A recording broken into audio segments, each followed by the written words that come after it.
Hi, I'm Dr. Doug, and today I'm going to talk about reconnecting with our kids. And I want to give a special thanks to Stephen for asking for this, and I'm looking forward to it. So, reconnecting with our kids. Well, let's go through a couple things first. First of all, the disconnection itself can come in many kinds of forms. It can be a separation, there could be legal reasons, divorce, geographic separation. Life events can cause that disconnect.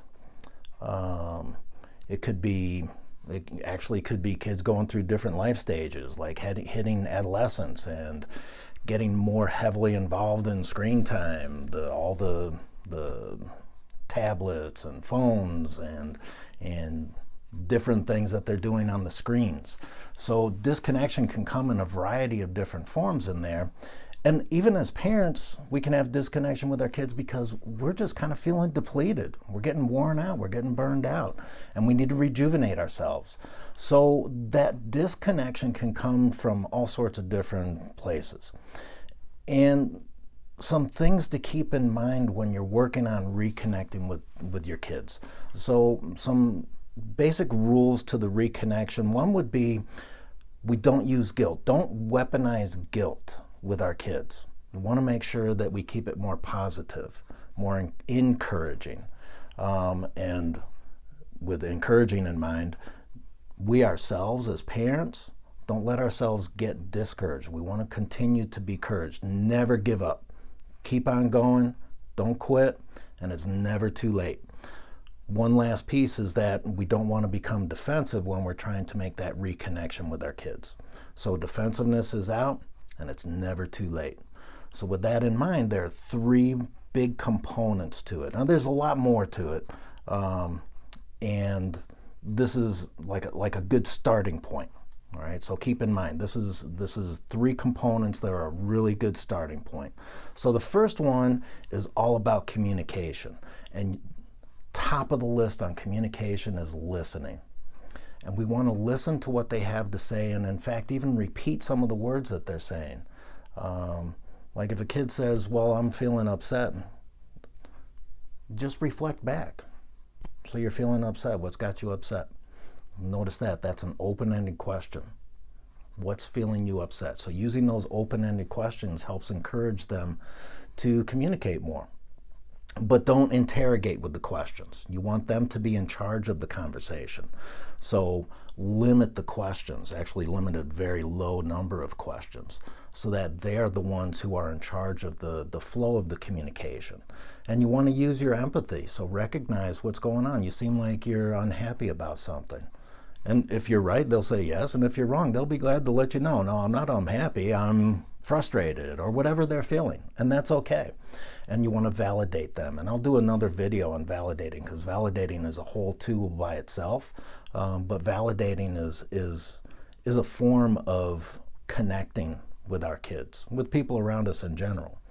Next one is to join, physically join. You want to play. And with little guys, let them pick out what they want to play with. If your daughter wants to play with dolls, so be it. If your son wants to play with Legos, join in. Have fun with them.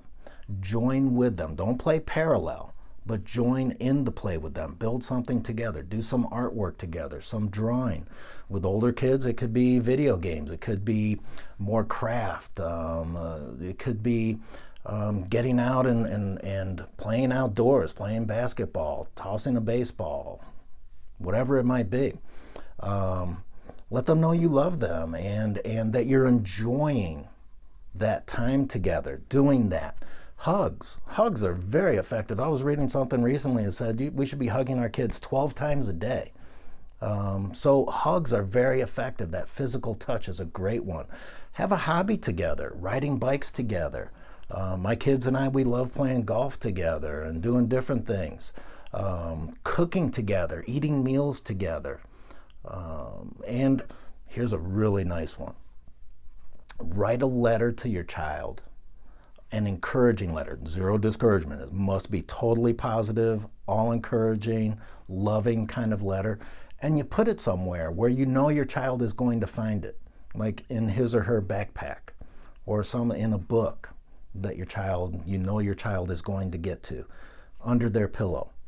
Whatever you choose, and then let it go. And if your child wants to talk to you about it, totally fine. If your child doesn't want to talk to you about it, totally fine. It's your child's choice. It's his, her choice, whatever they want to do with it. Third one, number 3, shared memories. So we already have a lot of shared memories built into our lives. And we as adults can share our personal history from when we were growing up. And those become shared memories with our children, as well as memories when our kids were younger, and having fun with that. Those shared memories, the historical stuff, it builds that bond and helps with the reconnection. Pictures are very effective. If you have videos, those are very effective. And another one, like I mentioned earlier, like the hobbies and doing things together, artwork, whatever it might be, playing board games. Have an interest in their interests. Okay, so remember when I said, when you want to play with them, have it something that they choose. Same thing. Have an interest in their interest. And if it's video games, join in. Learn some stuff about their video games, anime, whatever it might be. Have an interest in their interest to learn about that, which helps build those shared memories as well.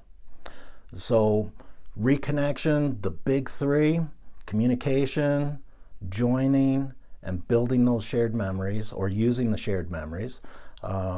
Remember to stay away from like the guilt, discouragement, never give up. The disconnect can come from all sorts of parts of life, but you always have the ability to reconnect, and it's never too late.